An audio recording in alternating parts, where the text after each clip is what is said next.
What's up, Lee? Welcome back. Week 6 already. What up, everybody? Week 5 is in the books. Time sure does fly when you're in every game. Or actually, no, I'm mistaken. Week 6 is in the books. What am I talking about? I'm a whole week off. We've played 6. Excuse me. So it was a crazy week. Low scoring. We talked a little bit about that. Just all around some duds, but obviously there's got to be a winner and there's got to be a loser. Like looking at mine and Jordan's matchup, he definitely didn't deserve a win. Wait. There doesn't necessarily have to be a winner and a loser. In my case, it can just be a loser and a loser and a loser and a loser and another loser and a loser and another loser. Yeah, rough start. Yeah, obviously, you've been on the wrong end of that winner/loser thing. I feel like we're skipping over the standings. We're getting the matchups too quick. Let's talk about the standings a little bit. We don't need to go into that this week. We can talk about that next week. But no, kidding. But all right, so into the standings. A clear-cut first place has emerged currently at 5-1. The Renegades got another win. That makes it two straight. The beginning of the season is like a Mario Kart race. You know, everybody's huddled together and it's jumbled up and everything. And now I'm in that first place lead. I'm dropping shells. I'm dropping banana peels, and people are spinning out behind me. I'm about to pull out, to a 2-game lead this week. I have a good feeling about it. I've never been in command like this, so hopefully somebody's got a blue shell ready for you right now to take you out of that. So we'll see. And then Brady needs that star power. So yeah. Man, you guys are fucking dorks. I don't even know what you're talking about. You're more of a Smash Brothers guy or something? No, I didn't really play video Super games. Smash. Yeah, he was one of the no games. Brady. Brady's been serious about it. Serious about everything since birth. No games have been played. Pretty much. I was actually with a gun in his hand, ready to hunt. I really was. I was about to say I was outside killing things in real life instead of on a screen. Including your pet rabbit or whatever it was that your parents put. We'll save that story for another one. A Netflix series coming later. Yeah. I actually killed the Easter bunny. It's on the next, yeah. It was a legit Easter bunny, like. Story time? No, I'm just kidding. All right, moving on. We have a team surging. I see. Unfortunately, not a team, that I love to see doing so well, but you can't take it away from him. Lucci has done a lot of talking, but he has backed it up, really. He's on a 3-game winning streak. He's currently in second place. He's got the most points, really, by a long shot. He's pulled like a 60-point lead in points already this early. And then Austin got a much-needed win after a little slipping for a little bit from him. He's at 4-2, and my 4-game winning streak came to an end. It was a tough weekend. I didn't put hardly any points. I left the 1:00 games with like 0.5 points out of 3 or 4 players, including a bad defensive play. It was ugly. Well, I'm sure we'll get into it here soon, but it's tough when you win. The Packers were the Packers were under the weather as well, right? For this loss. Yeah. The Packers were under the weather. Still am a little bit, but I'm a professional. I don't miss pods. But yeah, me and my team were under the weather this week, to say the least. Steve Pickles, after a rough start, he's won 2 in a row, and he's got himself right up in the mix with a couple of the 3-3 teams, the Mandingos, Gladiators, and Jordan. After beating me, now moves to 3-3. That was a big win for him. And then rounding it out is Martinez at 1-5. We can't find a win, and Crady has been struggling through the start. Put up, the points are really there. It's we've talked about it. It's just a tough start. Yeah, the difference in my points and both points are there over the opponent. Yeah, the difference between my points and both of your points Rocket Charlie, you're ahead by 7 points. Mike's ahead by 2 points. So don't think that the quality of your team is there. If you're gonna, you know, 600. I mean, we just win though, but No, yeah. no. 7 points, but 5 wins between us. That's a gap. 652 points have been scored on me. So that's higher than the output of the highest scoring team. So Yeah. I feel like you're implying the L word, and I don't appreciate that. I feel like week maybe matchup. look, if you had a soul to sell, you would have already fucking sold it by now, you bastard. Yeah, that thing's long gone. I mean, really. Well, you'll get there. And the big thing for you really is I'm not gonna get there. You didn't listen. It's a loss, and a loss. Yeah, but you know what you're 1 win away from? Avoiding the Derwich, because your points are there. So 1 win puts you ahead of Martinez, and you're not holding that Derwich, and he could get number 6 possibly. So a lot still at stake. Oh my God. I don't know. You've never had the Derwich, right, Grady? Never was. Yeah, so like you have something to play for, which is a cool thing about how much we hate the idea of landing the Derwich. For me, it would give me something to play for still, at least that passing Martinez. You could pass a few more people and get you out of the cellar, but another tough week. So speaking of, I'm going to jump into that matchup. It was Crady against Austin. He put up 94 points, but Austin put up 105. The quarterbacks really were a wash with Murray and Wilson. Neither put up big points, but still, pretty much a wash. Dalvin Cook and Saquon, same. 14 points for Dalvin, 15 points for Saquon. Nick Chubb, who's been RB1, had an off game. That Patriots D completely shut down the Browns. I mean, just embarrassed them. So that hurt. But Stevenson out on the Pats just continues to crush it for you. And like looking at your backs, you got solid output across the board. The only thing that stands out, and I'm sure you're aware, is the defense play. But, that happened to me. That happens. The matchup looked pretty good against the Colts, but Jags just had a terrible game. So that kind of hurt you. Ertz did his thing. Henderson with 11. Godwin with 9. You didn't have anybody not show up. So overall, you had a good week. Nothing really to point at and say was the reason you lost. And if you had to say something, it's the D play. And then Austin's team, he's been strong at receiver. A lot of those guys showed up big. Jamar Chase got back on track, 25. Stephon Diggs, 20. A.J. Brown, 12. All those guys scored. He has touchdowns like all his skill players. Like I mentioned earlier, Barkley, he had 15. So it was really like it was just a close matchup where, he got 4 points from his D and you got -4. It kind of cost you. But overall, you can't be mad at the way your team is playing right now. So what are your thoughts on it? Well, obviously the defensive play. Matt Ryan heard me talking shit about him, and he decided to show up. Pittman had a decent game, but no TDs. It's just one of those things. I think I actually foretold my own loss last week when I was discussing Austin's team and how on a given week, if those 3 receivers show up, 9 times out of 10, it's going to be a loss. And they did against me as usual, but he put up good production on all fronts.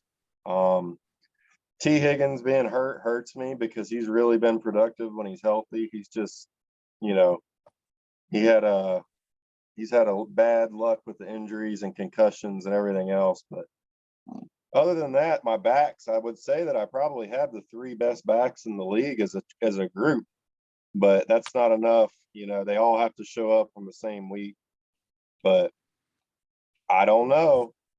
We'll have to put things together and see if we can come up with a solution to avoid the Derwich. But at this point, I'm not scared of the sauce. I mean, every dog has its day, and maybe it's just my time because there's no reason, for this start. The team isn't terrible. They just have bad chemistry. It's like there's some locker room issues behind the scenes. Maybe I haven't been the best coach. I think that could have something to do with it. There it is. Accountability. Yeah. You love it. Anyway, well, like I said, 1 win and you're out of the Derwich spot. That's all it takes. And a lot of credit for that Stevenson. You drafted him, right? Drew a picture. I drew a Yeah. picture while Grady was talking in response to his photo. This is the Renegades pooping on the other 9 of you right here. Just drew that up really quickly. It's like very liquid. You need to get that checked out. Been a lot of Mexican food in the diet recently. All right, Grady, what do you got on your reviews? I'm going to jump into the Rocket Charlie's Renegades and Herbert's More Swift matchup. It was not a barn burner, as I'm sure Rocco knows. The points production is it's hit and miss around the board as a roster. Aaron Jones was the thing that stuck out to me the most. I think he's kind of fallen into a slump, but that goes along with the fact that the Packers as a whole seems to be struggling right now a little bit with no wide receiver help. So he's probably, being one of the only weapons on the team, he's going to draw most of the attention. So, other than that, Skylar Thompson, who I don't actually know who that is. This is hearkening back to Jordan's decision to play Justin Fields. But again, there may be a little bit of a Hail Mary effect or complete lack of interest on the part of the Cuban connection.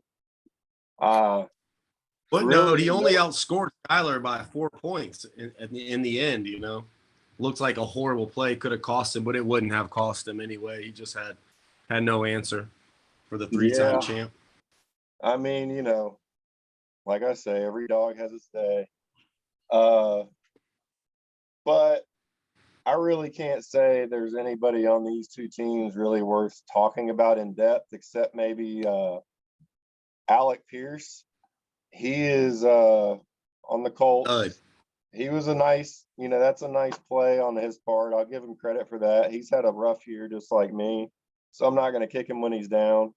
We will battle it out to the bitter end for the right to hold the Kevin Derwich trophy and have it on our mantle, which there needs to be a little bit of a house cleaning, is still not at Lucci's residence. That's not okay. Yeah, we need that. That's not okay. You're going to have and to it's on Lucci. It is. That needs to be picked up pronto. That is you need to go out of your way and go and pick up the Derwich, even if it's inconvenient. It's just part of it. And the fact you don't have it is it's not our fault. You were too high on shrooms to remember to take it home. You need to get it. And it's going to start being a draft pick. Every week it's not in the house. That's starting next week. We're going to start deducting picks after that. Yeah, I think there has to be. I'm assuming maybe he thinks that if it enters his household, it could affect his output as his fantasy team, which is a possibility. But we need to make sure that over the course of the next week or two that trophy finds its home.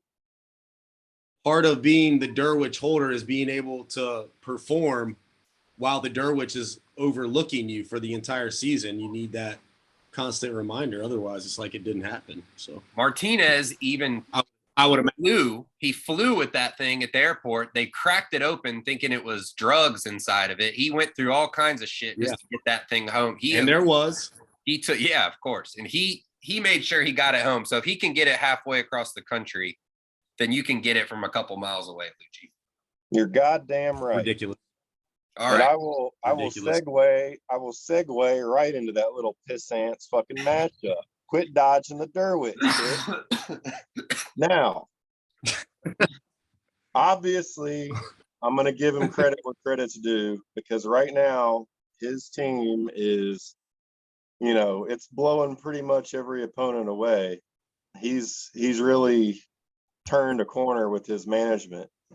I don't know that it's sustainable with the backs that he's currently rostering, but you can't argue with the points. He's the points leader, like Mike said, by like 60. So he's getting production from elsewhere, and CMC may be enough to float that team, especially if he ends up getting treated. If he gets points, this is not history based. if he gets traded to Buffalo, then hopefully they'll just put him into that platoon backfield and he'll become inconsequential. But looking at the matchup, it wasn't terrible from the Mandingos. It was down to a Monday night miracle with Melvin Gordon. And Melvin Gordon now wants a trade based on his usage. So that tells the story. He was there with him, but in the end, he still needed 21 points going into Monday night. And old Melvin just, wasn't put in a position to really produce for him. Yeah, so, he's mad. He's mad with 4 fumbles on the season, and he's mad that they're benching him. Like, of course. Yeah, obviously, he's a potential trade candidate from what I've heard. The Rams, maybe a spot for him to land. I think he actually has a house in LA. But, DJ Moore's hurting Matt a little bit. On Hollywood, as Martinez would say.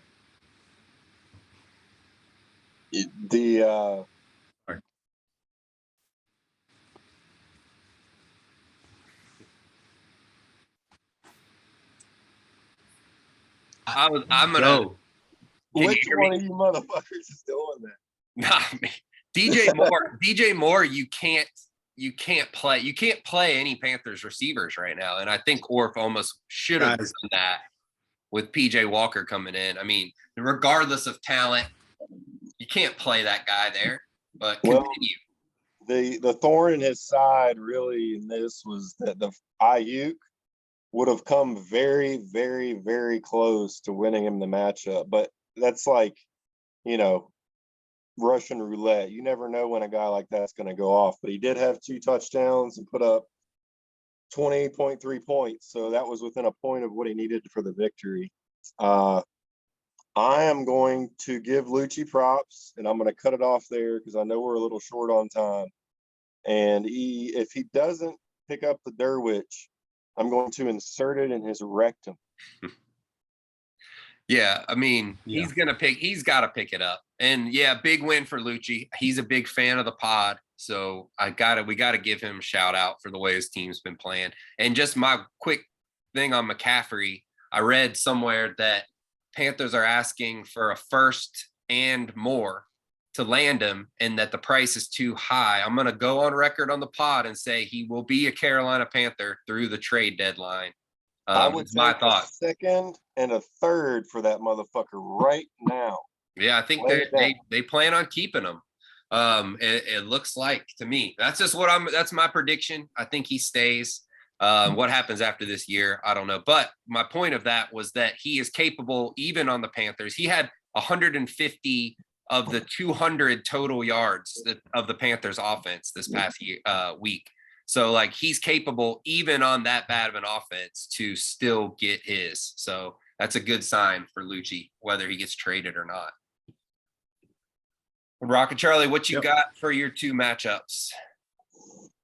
Yeah, Waxhaw Stink Pickles and Goddard's Gladiators. Brian Todd picked up a win. Joe Burrow showed out. Breece Hall looks like he's coming alive. Receiver production was bad for the Pickles, but they still pulled out a win because Goddard just couldn't put it together. Some duds all across the board, even though he had some good production. Nobody broke 20 for the Gladiators though, and I think that was the difference. He didn't have a big score. So yeah, Stink Pickles still in it. Very much in the mix, I would say. Moving on to the Peckers and the Giggle Fucks. A rivalry game in our league. Yeah, a rivalry game in our league. Big game. I know feeling good about defeating Mike. We all know he's on record as saying that he hates Happy Fantasy Michael. So him contributing to some fantasy misery for him, I'm sure made for a good weekend. Let's see. Tom Brady. Jordan has been battling quarterback issues from the beginning of the year, self-inflicted with Justin Fields, and then thinking maybe he has a solution with Brady, but Brady's out here yelling at teammates. He looks like shit. He's 45. He's got a lot of shit going on. I think the Giggle Fucks will still need to address quarterback, honestly, unless Brady can get some more HGH going. I don't really know. Kamara he's getting them, good production. I feel like Edwards Hilaire stinks. I don't know how you can put that guy back in your lineup after the disappointment that he allowed to happen to you last week. But yeah, good matchup. I'm sure Woodpeckers are mad. He won't get another shot at the Gladiators the Giggle Fucks unless it's in the playoffs this year, which both teams are still very much alive for. So it was a good week, a low scoring week, but still, some separation from the pack, from the Renegades alone at number 1, and then a couple good 4-2 teams back there. 3 good 4-2 teams back there. It's always a race. It's never nobody's. It's a week to week thing. I could very much be back in the pack, sitting at 4th or 5th place with a loss next week. Just the same. Part of the beauty of our league. Yeah, it was a tough loss for me, I gotta say. Like I said, it started at the 1:00 games and thought it would get better. It really didn't, with the exception of Kenneth Walker, who I was really excited to get in there. He did his thing and got me 17. Eckler did, what you would hope out of a first round. It was 14. I want to touch on the tight end spot has been a struggle for you as well, right, this year? I mean, tight ends across the board, I feel like it just sucked. Well, I started with Schultz, and he got hurt. I think that he will be back, but really I was rolling Higbee, and Higbee was doing his thing. He was Stafford's number 2 receiver for a lot of the start of the year. And then this week, Allen Robinson came on. But Higbee just didn't get his looks this week. But overall, he's been a good tight end to have. I mean, a top 10 tight end. So I felt like getting him on waivers was kind of a steal, but it definitely bit me this week. We have some breaking news. George Kittle is available. Oh, wow. Released. Oh, and Kyle Pitts scored a touchdown this week too. So who knows, man? It's just it's a crap. George Kittle on the waiver wire, huh? Yeah. Cutsville? Yeah. Yeah, I mean that's fair.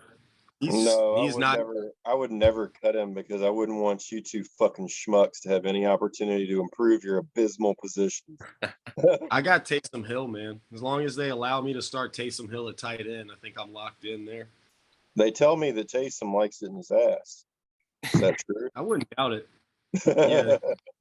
But he kind of let you down a little bit this week, right? After the big, I mean, that's usually how it goes. That's kind of unpredictable, but yeah, he had 4.9, I think, which I will take, obviously, surviving that debacle, having him on my bench and still pulling out a win was a lucky one. I'll say it again. Right. But yeah.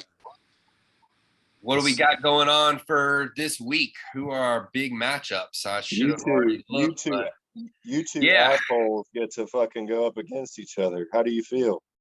I feel like things are just falling Rocket Charlie's way, like getting to play me when Hurts is out. But I think I started preparing for this weeks ago, kind of looking at this matchup, not looking past Jordan. Obviously, I wasn't doing that. He beat me. But just thinking about when you got a QB like that, you start thinking about their bye week and you got to make sure you're prepared. So I've had Geno for a couple weeks waiting on this, and I'm just hoping he shows out. He's got a pretty good matchup against the Chargers, so I kind of like that. Yeah. So I'll be going Seahawks heavy against you with Kenneth Walker and Geno Smith. So hopefully that works out. But you have no buys. I mean, you don't have anyone on bye this week. You're full strength. So I'm gonna have to try to take you out. We'll see. Yeah, I feel good about my chances this week. I would love to get a 2-game lead on the Peckers. That would be nice. We'll see. Like he says, I do have some tough matchups. A lot of top 10 defenses at the position I'm facing. I think Lamar's got a tough matchup again. He hasn't really had a great game in weeks, so I'll be looking for him to take advantage. Since he not having hurt. Yeah. The curse. Yeah.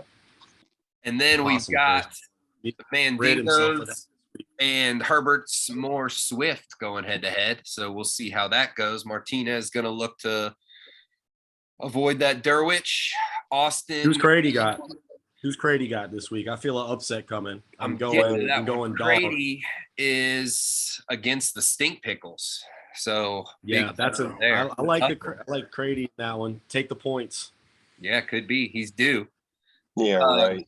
Goddard and Lucci play. Pretty good matchup. They've already got, well, let's see, Goddard's QB is on bye. I was about to say they've already got Lucci as a heavy favorite, but that's because Goddard doesn't have a QB in there currently. And then Austin and Gigglefucks, 2 old roomies going head to head. So that should be fun. Right. See what happens there. The battle of Morningside Drive. Yeah. Austin and Jordan. Yeah. Not just like I Front would like bedroom to versus say back that bedroom. Who will I prevail? hope you guys tie. You know, that would be fucking phenomenal for me just to watch you both not get a win. Especially when you're so It'd be undeserving. interesting for the standings. I would not like that. I would rather lose than tie. I've said it before. Well, I'm just glad there was no stat. I'm just glad there was no. battle. I'm glad there was no stat correction last week. I was waiting for that to drop after the victory with Jordan. I was That is like waiting 2 to have to games. call the. That's 2 games, including my matchup, where you've won like razor thin margin. Razor thin. I'm on fire primetime matchups this week. This year I haven't lost. I'm tough to face on a Monday night. Jeez. Yeah, must be nice. I didn't feel that this week with that loss on Monday night with really 4 and a half. Would have been a big quarters, comeback though. if you count that long overtime in that Chargers game. Plenty of time to get my points, Yeah. but it wasn't our week. So we're moving on. Maybe we'll see Jordan in the playoffs, like you said. Let's look at I'll be the there. let's I don't look know at about the top. Let's look at the top scorers through week 6 at the positions here. We got quarterbacks, ranking those. Got Josh Allen, number 1 by a good margin, by like 30 points over Lamar Jackson. Hurts and Jackson are right there at 2 and 3. Then Mahomes and Burrow with his performances eked into the top 5. So yeah, that was a good pick by Brian, as it turns out, taking Burrow 5th. I think he took him as the 4th or 5th quarterback in the draft to some groans, to some raised eyebrows, but he starting to perform. He hit Jamar Chase and stuff last week. Chubb is still the number 1 running back, wasting away on the Possums roster. Saquon Barkley at 2, great pick by Austin. I'll say it every week. Eckler at 3, McCaffrey at 4, Derrick Henry at 5. Yeah, Breece Hall at 5 as well, tied with Henry. That's So, 3 top Josh Jacobs 12. That's 3 top 12 running backs on the Possums wasting away. Yeah, Ramondre in there, 12. Yeah, you got to get. I'm telling you, it's going to click this week. And then let's see, receivers, top receivers, Stephon Diggs, obviously a product of the Josh Allen production. Cooper Kupp at 2, Jefferson at 3, Tyreek Hill at 4, Devontae Adams, the bully at 5, should be in jail probably, but saw Tyreek Hill. yeah, Chase is. Tyreek is on pace to like break the single season yardage record. And I got to go on record. I was way off on that. I really thought going to the Dolphins, he was almost like off my board. He was a guy I targeted heavy on the Chiefs, like favorite player. And I didn't think it was going to happen. And he is just as good on the Dolphins, really. Well, it turns out you were right, because now they don't have a fucking quarterback to throw him the ball. If they ever did. Well, Tua's back this week. You didn't know? Martinez didn't tell you? I thought he died. No, he's playing. Oh, that's a shame. No way. I know Martinez is excited. Yeah. Tua's going to play this week. He's going to be out there. He's back, and the legend What will a continue to grow. What a warrior. Yeah, he really is a What warrior. a warrior. Big They props. teach Rainbow that warrior. fucking Samoa, like he does that little dance where they fucking look like they're rabid. The Haka. Yeah, the rabbit. Yeah, he's the doing rabid Haka Hawaiian. dances. Sideline. He does that Shit, in the man. mirror. I'm a big fan of that guy. Big fan. Wish he was on the Panthers. Yeah, most of us are a big fan. Well, it was another Tight good end one. is Kelsey Barnett. Oh, good yeah, one, yeah. guys. Sorry. Go ahead. We got 2 minutes. Oh, you're good. Yeah, the Who's leading tight ends. tight end? are- Kelsey. yeah, Kelsey's blowing everybody out. Basically, he's got 90 points already, so averaging over 10 points a game. Mark Andrews has got 75 points at 2. Taysom Hill's at 3, but that's mainly just because of last week. But Hawkinson is actually like the true third scoring tight end. Then you got Ertz, and then you got Goddard. Njoku's up there, even though Martinez says he sucks. Let's see. And defenses. Yeah. Bills, right? A lot of Bills. Bills are a fantasy darling this year. Bills, 49ers, Cowboys, Eagles, Patriots. Patriots D, pretty good, yeah. So some surprises in there for sure, but kind of how we saw it playing out. Yeah, every year Great there's pick that by Austin one with Saquon. defense that just, every year there's that one defense that just dominates fantasy wise, and that's clearly Buffalo this year. They're putting up big points. Yep. I remember you can have a defense score 30, 40 points on a week. We've seen it happen. So yeah. Well, anything else before we wrap up? Yeah, I'd like to recommend. Who's gonna stop me? I'd like to recommend that Rocco improve his fucking lighting next time. You look like a fucking gypsy. All right. Yeah, I wanted to set the mood lighting. This is what it looks like when I'm in the lab doing research, crunching numbers. So you look like the fucking. You look like the shell of what you once were. Like you're fading into oblivion. I definitely feel like the shell of what I once was. So I think a lot of us do, including me. Yeah, for sure. All right. Feel that was that. fun, y'all. All right, man. Good job. We'll see y'all next week. Same time, same place. Yep. Take it easy. Have a good week. 5-1. Bitches.